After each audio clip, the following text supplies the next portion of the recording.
British Columbia ਦੇ ਵਿੱਚ ਕੋਵਿਡ-19 ਦੇ ਦੌਰਾਨ ਹੀ ਕੋਵਿਡ-19 ਤੋਂ ਵੀ ਜ਼ਿਆਦਾ ਖਤਰਨਾਕ ਸਾਬਤ ਹੋ ਰਹੇ ਨੇ ਨਾਜਾਇਜ਼ ਨਸ਼ੇ। ਗੈਰ ਕਾਨੂੰਨੀ ਨਸ਼ਿਆਂ ਦੇ ਕਰਕੇ ਬ੍ਰਿਟਿਸ਼ ਕੋਲੰਬੀਆ ਵਿੱਚ ਮਈ ਮਹੀਨੇ ਦੇ ਅੰਦਰ 170 ਮੌਤਾਂ ਹੋਈਆਂ ਨੇ, ਜਦਕਿ ਕੋਵਿਡ-19 ਦੇ ਕਰਕੇ ਮਈ ਮਹੀਨੇ 53 ਮੌਤਾਂ ਹੋਈਆਂ। ਯਾਨੀ ਕਿ ਕਰੋਨਾ ਵਾਇਰਸ ਦੇ ਨਾਲੋਂ ਹੋਈਆਂ ਮੌਤਾਂ ਦੇ ਨਾਲੋਂ ਗੈਰ ਕਾਨੂੰਨੀ ਨਸ਼ੇ ਕਰਕੇ ਹੋਈਆਂ ਮੌਤਾਂ ਦੀ ਗਿਣਤੀ ਦੁੱਗਣੇ ਤੋਂ ਵੀ ਜ਼ਿਆਦਾ ਹੈ। ਇਸ ਸੰਬੰਧੀ ਅੰਕੜੇ ਤਾਂ ਜਾਰੀ ਕੀਤੇ ਹੀ ਗਏ ਨੇ ਬ੍ਰਿਟਿਸ਼ ਕੋਲੰਬੀਆ ਸਰਕਾਰ ਦੇ ਵੱਲੋਂ, ਤਾਂ ਨਾਲ ਹੀ ਮਿਨਿਸਟਰ ਜੂਡੀ ਡਾਰਸੀ ਦੇ ਵੱਲੋਂ ਇੱਕ ਸੰਦੇਸ਼ ਵੀ ਦਿੱਤਾ ਗਿਆ ਜਿਸ ਦੇ ਵਿੱਚ ਉਹ ਭਾਵੁਕ ਵੀ ਹੋ ਗਏ, ਜਿਨ੍ਹਾਂ ਨੇ ਕਿਹਾ ਕਿ ਨਸ਼ੇ ਦੀ ਲੱਤ ਜਿਹਨੂੰ ਲੱਗਦੀ ਹੈ ਉਹ ਉਸ ਦੇ ਵਿੱਚੋਂ ਨਿਕਲਣ ਦੇ ਵਾਸਤੇ ਜਿਹੜੀ ਵੀ ਮਦਦ ਉਸ ਨੂੰ ਚਾਹੀਦੀ ਹੋਵੇ ਸਰਕਾਰ ਦੇ ਵੱਲੋਂ ਦਿੱਤੀ ਜਾਂਦੀ ਹੈ। ਜਿਸ ਦੇ ਵਿੱਚ ਉਹਨਾਂ ਨੇ ਵੱਖੋ ਵੱਖਰੀਆਂ ਚੋਣਾਂ ਦੱਸੀਆਂ, ਜਿਸ ਦੇ ਵਿੱਚ 811 ਤੇ ਵੀ ਮਦਦ ਲਈ ਫੋਨ ਕੀਤਾ ਜਾ ਸਕਦਾ ਹੈ। ਫਾਰਮੇਸੀਜ਼ ਦੇ ਉੱਤੇ ਮੁਫਤ ਦੇ ਵਿੱਚ ਕਿਟਸ ਦਿੱਤੀਆਂ ਜਾਂਦੀਆਂ ਨੇ ਤੇ ਸਾਰੀ ਮਦਦ ਮੁਫਤ ਦੇ ਵਿੱਚ ਦਿੱਤੀ ਜਾਂਦੀ ਹੈ। ਇਸ ਦੇ ਨਾਲ ਹੀ ਜੇਕਰ ਜਿਸ ਵਿਅਕਤੀ ਨੂੰ ਲੱਗਦਾ ਹੈ ਕਿ ਉਸ ਨਸ਼ੇ ਦੇ ਬਿਨਾਂ ਰਹਿ ਨਹੀਂ ਸਕਦਾ ਤਾਂ ਉਸ ਦੇ ਜਗ੍ਹਾ ਦੇ ਉੱਤੇ ਉਸ ਨੂੰ ਹੋਰ ਦਵਾਈ ਅਜਿਹੀ ਦਿੱਤੀ ਜਾਂਦੀ ਹੈ ਜਿਸ ਦੇ ਨਾਲ ਉਸ ਨੂੰ ਉਸ ਨਸ਼ੇ ਦੀ ਲੋੜ ਨਾ ਪਵੇ। ਤੇ ਅਜਿਹੀ ਮਦਦ ਦਿੱਤੇ ਜਾਣ ਦੇ ਨਾਲ ਹੀ ਸਿਹਤ ਪੱਖੋਂ ਵੀ ਉਸ ਨੂੰ ਹੋਰ ਮਦਦ ਦਿੱਤੀ ਜਾਂਦੀ ਹੈ ਤੇ ਕਿਹਾ ਜਾਂਦਾ ਹੈ ਕਿ ਮਾਨਸਿਕ ਤੌਰ ਦੇ ਉੱਤੇ ਵੀ ਨਸ਼ੇ ਦੀ ਲੱਤ ਵਿੱਚੋਂ ਉਭਰਨ ਦੇ ਵਾਸਤੇ ਜਿਹੜੀ ਵੀ ਮਦਦ ਉਸ ਨੂੰ ਗੱਲਬਾਤ ਕਰਨ ਨਾਲ ਕਾਉਂਸਲਰ ਤੇ ਹੋਰ ਸਰਕਾਰ ਦੇ ਵੱਲੋਂ ਜਿਹੜੀਆਂ ਸਹੂਲਤਾਂ ਨੇ ਮੁਹੱਈਆ ਕਰਵਾਈਆਂ ਜਾ ਰਹੀਆਂ ਨੇ। ਜ਼ਿਕਰਯੋਗ ਹੈ ਕਿ ਸੂਬੇ ਵਿੱਚ ਸਿਰਫ ਕੋਵਿਡ-19 ਕਰਕੇ ਹੈਲਥ ਐਮਰਜੈਂਸੀ ਨਹੀਂ, ਸਗੋਂ ਨਸ਼ੇ ਦੇ ਕਰਕੇ ਹੋ ਰਹੀਆਂ ਮੌਤਾਂ ਦੇ ਕਰਕੇ ਵੀ ਹੈਲਥ ਐਮਰਜੈਂਸੀ ਲੱਗੀ ਹੋਈ ਹੈ ਤੇ ਇਹ ਐਮਰਜੈਂਸੀ ਪਿਛਲੇ 4 ਸਾਲ ਤੋਂ ਲੱਗੀ ਹੋਈ ਹੈ। ਸਾਲ 2016 ਦੇ ਵਿੱਚ ਬ੍ਰਿਟਿਸ਼ ਕੋਲੰਬੀਆ ਦੇ ਅੰਦਰ ਹੈਲਥ ਐਮਰਜੈਂਸੀ ਨਸ਼ੇ ਨੂੰ ਲੈ ਕੇ ਲਗਾਈ ਗਈ ਸੀ, ਜਿਸ ਤੋਂ ਬਾਅਦ ਤੋਂ ਲੈ ਕੇ ਹੁਣ ਤੱਕ ਇਸ ਦੇ ਵਿੱਚੋਂ ਉਭਰਨ ਦੇ ਵਾਸਤੇ ਲੋਕਾਂ ਦੀ ਮਦਦ ਕਰਨ ਵਾਸਤੇ ਕਈ ਕਦਮ ਤਾਂ ਚੁੱਕੇ ਗਏ, ਜਿਸ ਦਾ ਅਸਰ ਵੀ ਦਿਖਾਈ ਦੇਣ ਲੱਗ ਪਿਆ ਸੀ। ਕਿਉਂਕਿ ਮਿਨਿਸਟਰ ਜੂਡੀ ਡਾਰਸੀ ਦੇ ਵੱਲੋਂ ਵੀ ਜਾਣਕਾਰੀ ਸਾਂਝੀ ਕੀਤੀ ਗਈ ਹੈ ਕਿ ਜਦੋਂ ਕੋਵਿਡ-19 ਆਇਆ, ਇਸ ਤੋਂ ਪਹਿਲਾਂ ਓਵਰਡੋਜ਼ ਕਰਕੇ ਹੋ ਰਹੀਆਂ ਮੌਤਾਂ ਦੀ ਗਿਣਤੀ 'ਚ ਕਾਫੀ ਜ਼ਿਆਦਾ ਕਮੀ ਆ ਗਈ ਸੀ।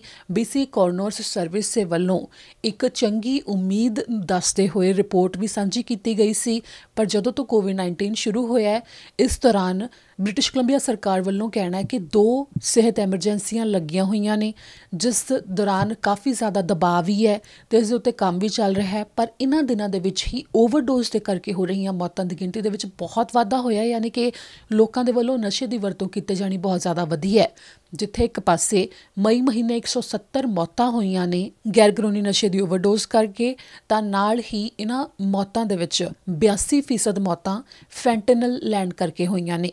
ਫੈਂਟਨਲ ਜ਼ਿਆਦਾ ਲੋਕਾਂ ਦੇ ਵੱਲੋਂ ਜੋ ਸਟਰੀਟਸ ਦੇ ਉੱਤੇ ਲਈ ਜਾਂਦੀ ਹੈ, ਉਸ ਨੂੰ ਰੋਕਣ ਦੇ ਵਾਸਤੇ ਵੀ ਕਿ ਉਸ ਦੀ ਤਸਕਰੀ ਨਾ ਹੋਵੇ, ਅਧਿਕਾਰੀਆਂ ਦੇ ਵੱਲੋਂ ਕੋਸ਼ਿਸ਼ ਕੀਤੀ ਜਾਂਦੀ ਹੈ। ਤੇ ਤੁਹਾਨੂੰ ਸਮੇਂ-ਸਮੇਂ ਦੇ ਉੱਤੇ ਅਸੀਂ ਖਬਰਾਂ ਵੀ ਦਿਖਾਈਆਂ ਨੇ ਕਿ ਕਿਵੇਂ ਨਸ਼ਾ ਤਸਕਰਾਂ ਨੂੰ ਕਾਬੂ ਕਰਨ ਜਾਂ ਫਿਰ ਉਹਨਾਂ ਤੋਂ ਸਮਾਨ ਕਾਬੂ ਕਰਨ ਦੀਆਂ ਖਬਰਾਂ ਪੁਲਿਸ ਦੇ ਵੱਲੋਂ ਦੱਸੀਆਂ ਗਈਆਂ, ਪਰ ਫਿਰ ਵੀ ਸਟਰੀਟਸ ਦੇ ਉੱਤੇ ਇਹ ਨਸ਼ਾ ਮੌਜੂਦ ਹੈ ਤੇ ਲੋਕਾਂ ਤੱਕ ਪਹੁੰਚਦਾ ਵੀ ਹੈ, ਜਿਸ ਤੋਂ ਬਾਅਦ ਅਜਿਹੇ ਮਾਮਲੇ ਸਾਹਮਣੇ ਆਉਂਦੇ ਨੇ।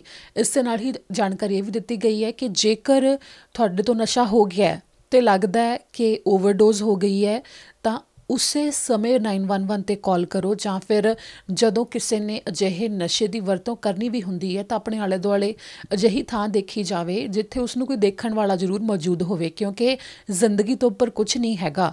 ਤੇ ਇਸ ਸੰਬੰਧੀ ਹੀ ਮਿਨਿਸਟਰ ਜੂਡੀ ਡਾਰਸੀ ਦੇ ਵੱਲੋਂ ਜਾਣਕਾਰੀ ਦਿੱਤੀ ਗਈ ਤੇ ਗੱਲ ਕਹੀ ਗਈ ਹੈ ਕਿ ਸਭ ਕੁਝ ਇਲਾਜ ਹੋ ਸਕਦਾ ਹੈ ਤੇ ਜੋ ਮਾਨਸਿਕ ਸਥਿਤੀ ਹੋਵੇ ਉਹ ਠੀਕ ਹੋ ਸਕਦੀ ਹੈ, ਹਾਲਾਤ ਠੀਕ ਹੋ ਸਕਦੇ ਨੇ, ਪਰ ਜ਼ਿੰਦਗੀ ਵਾਪਸ ਨਹੀਂ ਆ ਸਕਦੀ। ਜਿਸ ਕਰਕੇ ਜ਼ਿੰਦਗੀ ਦੇ ਨਾਲ ਖਿਲਵਾੜ ਨਾ ਕੀਤਾ ਜਾਵੇ, ਓਵਰਡੋਜ਼ ਵੀ ਨਾ ਕੀਤੀ ਜਾਵੇ ਤੇ ਅਜਿਹੇ ਨਸ਼ੇ ਵੀ ਨਾ ਕੀਤੇ ਜਾਣ, ਜਿਸ ਦੇ ਵਿੱਚੋਂ ਉਭਰਨ ਦੇ ਵਾਸਤੇ ਵਧੀਆ ਜ਼ਿੰਦਗੀ ਦੇ ਵਾਸਤੇ ਵੱਖੋ ਵੱਖਰੀਆਂ ਸਹੂਲਤਾਂ ਦਿੱਤੀਆਂ ਜਾ ਰਹੀਆਂ ਨੇ, ਜਿਨ੍ਹਾਂ ਦੇ ਨਾਲ ਸੰਪਰਕ ਕੀਤਾ ਜਾ ਸਕਦਾ ਹੈ। ਤੇ ਬ੍ਰਿਟਿਸ਼ ਕੋਲੰਬੀਆ ਸਰਕਾਰ ਦੇ ਵੱਲੋਂ ਮਿਨਿਸਟਰ ਜੂਡੀ ਡਾਰਸੀ ਨੇ ਉਹਨਾਂ ਸਹੂਲਤਾਂ ਦਾ ਵੀ ਜ਼ਿਕਰ ਕੀਤਾ ਹੈ ਕਿ ਕਿਹੜੀਆਂ ਚੋਣਾਂ ਨੇ ਜਿਨ੍ਹਾਂ ਨੂੰ ਚੁਣਿਆ ਜਾ ਸਕਦਾ ਹੈ। ਜਿਵੇਂ ਤੁਹਾਨੂੰ ਪਹਿਲਾਂ ਵੀ ਦੱਸਿਆ ਕਿ 811 ਤੇ ਫੋਨ ਕੀਤਾ ਜਾ ਸਕਦਾ ਤੇ ਹੋਰ ਵੀ ਸਹੂਲਤਾਂ ਨੇ, ਤੇ ਨਾਲ ਹੀ ਫਾਰਮੇਸੀਜ਼ ਦੇ ਉੱਤੇ ਵੀ ਮੁਫਤ ਦੇ ਵਿੱਚ ਕਿਟਸ ਦਿੱਤੀਆਂ ਜਾਂਦੀਆਂ ਨੇ। ਤੇ ਨਾਲ ਹੀ ਇਹ ਵੀ ਹੈ ਕਿ ਜਿਸ ਵਿਅਕਤੀ ਨੂੰ ਲੱਗਦਾ ਕਿ ਉਹ ਵਲੰਟੀਅਰ ਵੀ ਕਰਨਾ ਚਾਹੁੰਦੇ ਨੇ ਤੇ ਨਲੈਕਸੋਨ ਕਿਟਸ ਜਿਹੜੀਆਂ ਮਿਲਦੀਆਂ ਨੇ, ਜੇ ਕੋਈ ਓਵਰਡੋਜ਼ ਵਿਅਕਤੀ ਦਿਖਦਾ ਤਾਂ ਉਸਦੀ ਕਿਵੇਂ ਵਰਤੋਂ ਕਰਨੀ ਹੈ ਤੇ ਉਸ ਕਿਟ ਨੂੰ ਕਿਵੇਂ ਲੈਣਾ ਹੈ, ਉਸ ਸੰਬੰਧੀ ਵੀ ਸਾਰੀ ਆਨਲਾਈਨ ਜਾਣਕਾਰੀ ਦਿੱਤੀ ਜਾਂਦੀ ਹੈ ਕਿ ਓਵਰਡੋਜ਼ ਵਿਅਕਤੀ ਦੀ ਜਾਨ ਉਸ ਦੇ ਨਾਲ ਬਚਾਈ ਜਾ ਸਕਦੀ ਹੈ। ਤੇ ਉਹਨਾਂ ਕਿਟਸ ਨੂੰ ਵੰਡਿਆ ਵੀ ਵੱਖੋ ਵੱਖਰੇ ਸਟਾਲ ਲਗਾ ਕੇ ਵੀ। ਤੁਹਾਨੂੰ ਪਹਿਲਾਂ ਅਸੀਂ ਸਟੋਰੀ ਵੀ ਦਿਖਾਈ ਸੀ ਜਿਸ ਦੇ ਵਿੱਚ ਦਿਖਾਇਆ ਸੀ ਕਿ ਸਰੀ ਸੈਂਟਰ ਸਕਾਈਟਰਨ ਸਟੇਸ਼ਨ ਹੈ, ਉੱਥੇ ਇੱਕ ਸਟਾਲ ਲਗਾ ਕੇ ਨਲੈਕਸੋਨ ਕਿਟਸ ਦੇ ਬਾਰੇ ਜਾਣਕਾਰੀ ਦਿੱਤੀ ਜਾ ਰਹੀ ਸੀ ਤੇ ਵੰਡੀਆਂ ਜਾ ਰਹੀਆਂ ਸਨ। ਜਿਸ ਦੇ ਨਾਲ ਇਹ ਹੁੰਦਾ ਕਿ ਓਵਰਡੋਜ਼ ਵਿਅਕਤੀ ਦੀ ਜਾਨ ਉਸੇ ਸਮੇਂ ਬਚਾਈ ਜਾ ਸਕਦੀ ਹੈ ਉਸ ਕਿੱਟ ਦੀ ਵਰਤੋਂ ਦੇ ਨਾਲ। ਜਿਹੜੀ ਇਹ ਨਸ਼ੇ ਕਰਕੇ ਮੌਤਾਂ ਦੀ ਗਿਣਤੀ ਸੀ ਇਹ ਤਾਂ ਤੁਹਾਨੂੰ ਮਈ ਮਹੀਨੇ ਦੀ ਦੱਸੀ ਹੈ। 2020 ਦੇ ਵਿੱਚ ਜੇ ਜਨਵਰੀ ਦੇ ਮਹੀਨੇ ਤੋਂ ਗੱਲ ਕਰੀਏ ਤਾਂ ਜਨਵਰੀ ਵਿੱਚ ਤਾਂ ਬ੍ਰਿਟਿਸ਼ ਕੋਲੰਬੀਆ ਵਿੱਚ ਕੋਵਿਡ-19 ਕਰਕੇ ਕੋਈ ਮੌਤ ਨਹੀਂ ਸੀ ਹੋਈ। ਕੋਵਿਡ-19 ਦੇ ਨਾਲ ਤੁਲਨਾ ਕਰਕੇ ਦੇਖੀਏ, ਕਿਉਂਕਿ ਕੋਵਿਡ-19 ਨੂੰ ਜਿੰਨਾ ਜ਼ਿਆਦਾ ਖਤਰਨਾਕ ਮੰਨਿਆ ਜਾ ਰਿਹਾ ਹੈ ਤਾਂ ਮੌਤਾਂ ਦੀ ਗਿਣਤੀ ਜਦੋਂ ਸਾਹਮਣੇ ਆਉਂਦੀ ਹੈ ਤਾਂ ਇਸ ਤੋਂ ਅੰਦਾਜ਼ਾ ਲਾਇਆ ਜਾ ਸਕਦਾ ਹੈ ਕਿ ਓਵਰਡੋਜ਼ ਕਿੰਨੀ ਜ਼ਿਆਦਾ ਇਸ ਤੋਂ ਵੀ ਖਤਰਨਾਕ ਹੈ। ਕਿਉਂਕਿ 2020 ਦੇ ਵਿੱਚ ਜਨਵਰੀ ਦੇ ਮਹੀਨੇ ਕੋਵਿਡ-19 ਕਰਕੇ ਤਾਂ ਕੋਈ ਮੌਤ ਨਹੀਂ ਹੋਈ, ਪਰ ਓਵਰਡੋਜ਼ ਕਰਕੇ ਨਸ਼ੇ ਦੀ 77 ਮੌਤਾਂ ਹੋਈਆਂ ਨੇ। ਫਰਵਰੀ ਮਹੀਨੇ ਵੀ ਕੋਵਿਡ-19 ਕਰਕੇ ਬ੍ਰਿਟਿਸ਼ ਕੋਲੰਬੀਆ 'ਚ ਕੋਈ ਮੌਤ ਨਹੀਂ ਹੋਈ, ਪਰ ਨਸ਼ੇ ਕਰਕੇ 76 ਮੌਤਾਂ ਹੋਈਆਂ ਨੇ। ਮਾਰਚ ਮਹੀਨੇ ਕੋਵਿਡ-19 ਕਰਕੇ 24 ਮੌਤਾਂ ਹੋਈਆਂ ਨੇ, ਪਰ ਨਸ਼ੇ ਕਰਕੇ 113 ਮੌਤਾਂ ਹੋਈਆਂ ਨੇ। ਅਪ੍ਰੈਲ ਮਹੀਨੇ ਕੋਵਿਡ-19 ਕਰਕੇ 87 ਮੌਤਾਂ ਹੋਈਆਂ, ਪਰ ਨਸ਼ੇ ਕਰਕੇ 118 ਮੌਤਾਂ ਹੋਈਆਂ। ਤੇ ਮਈ ਮਹੀਨੇ 53 ਮੌਤਾਂ ਹੋਈਆਂ ਤੇ ਤੁਹਾਨੂੰ ਪਹਿਲਾਂ ਵੀ ਦੱਸ ਚੁੱਕੀ ਹਾਂ ਕਿ ਮਈ ਮਹੀਨੇ ਵਿੱਚ 170 ਮੌਤਾਂ ਹੋਈਆਂ ਨੇ। ਇਹਨਾਂ ਅੰਕੜਿਆਂ ਨੂੰ ਜਾਰੀ ਕਰਨ ਦੇ ਨਾਲ ਹੀ BC ਕੋਰੋਨਰ ਸਰਵਿਸ ਦੇ ਵੱਲੋਂ ਇਹ ਜਾਣਕਾਰੀ ਵੀ ਦਿੱਤੀ ਗਈ ਹੈ ਕਿ ਓਵਰਡੋਜ਼ ਕਰਕੇ ਜਿਹੜੀਆਂ ਇਹ ਮੌਤਾਂ ਹੋਈਆਂ ਉਸ ਦੇ ਵਿੱਚ 70% ਮ੍ਰਿਤਕ ਪੁਰਸ਼ ਸਨ ਤੇ ਉਹਨਾਂ ਦੇ ਵਿੱਚ ਵੀ 85% ਮ੍ਰਿਤਕ ਸੀ ਜੋ ਉਹ ਘਰਾਂ ਦੇ ਵਿੱਚ ਹੀ ਮਿਲੇ, ਕਿ ਘਰਾਂ ਦੇ ਅੰਦਰ ਹੀ ਉਹਨਾਂ ਨੇ ਆਪਣੇ ਓਵਰਡੋਜ਼ ਕਰ ਲਈ ਸੀ, ਬਾਕੀ ਸਟਰੀਟਸ 'ਤੇ ਜਾਂ ਹੋਰ ਥਾਵਾਂ ਦੇ ਉੱਤੇ। ਤੇ ਇਸ ਤਰ੍ਹਾਂ ਤੁਹਾਨੂੰ ਦੱਸ ਦਈਏ ਕਿ 14 ਅਪ੍ਰੈਲ 2016 ਨੂੰ ਹੈਲਥ ਐਮਰਜੈਂਸੀ ਬ੍ਰਿਟਿਸ਼ ਕੋਲੰਬੀਆ ਦੇ ਵਿੱਚ ਨਸ਼ੇ ਨੂੰ ਲੈ ਕੇ ਲਗਾਈ ਗਈ ਸੀ ਤੇ ਉਦੋਂ ਤੋਂ ਲੈ ਕੇ ਹੁਣ ਤੱਕ 5000 ਮੌਤਾਂ ਇਸ ਕਰਕੇ ਹੋ ਚੁੱਕੀਆਂ ਨੇ। Last month, a staggering 170 people lost their lives because of an incredibly toxic and poisoned illegal drug supply in BC. This is truly devastating to all of us. Each person was a light to the people in their world, and now that light has tragically gone out. When it comes to COVID-19, we've seen what a difference that each of us has made coming together to do our part. Now, more than ever, as we face 2 public health emergencies, we must come together to harness our collective efforts, our compassion and resolve, so that families don't have to keep suffering unimaginable and preventable losses. Before COVID-19, the overdose death toll was coming down. But the tremendous pressure of 2 public health emergencies doesn't change the fact that people need compassion, kindness, and support now more than ever. We know what the evidence tells us. Harm reduction saves lives. Medication-assisted treatment saves lives. Supportive recovery saves lives. Addiction and substance use challenges are very complex with underlying social and economic and personal factors.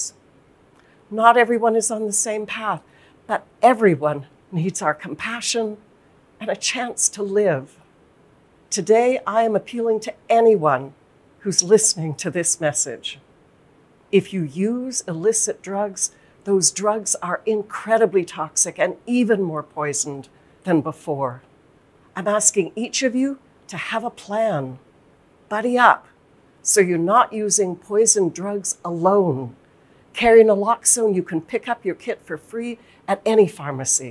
Know the signs of an overdose so that you can call 911 to get help right away. Get your drugs checked. Visit an overdose prevention service in your area. They are safe, essential services that save lives. Download the new Lifeguard app. Connect with your healthcare provider or call 811 to find safe prescription alternatives to the poison drug supply, and speak to your healthcare provider about recovery options. The last 3 months have been very difficult for all of us in BC, and there are many people who are suffering tremendous grief and loss. Please share this message with your friends and your family. Talk about how to stay safe. Let's look out for one another, let's take care of each other, and let's come together as a province to save lives from overdose.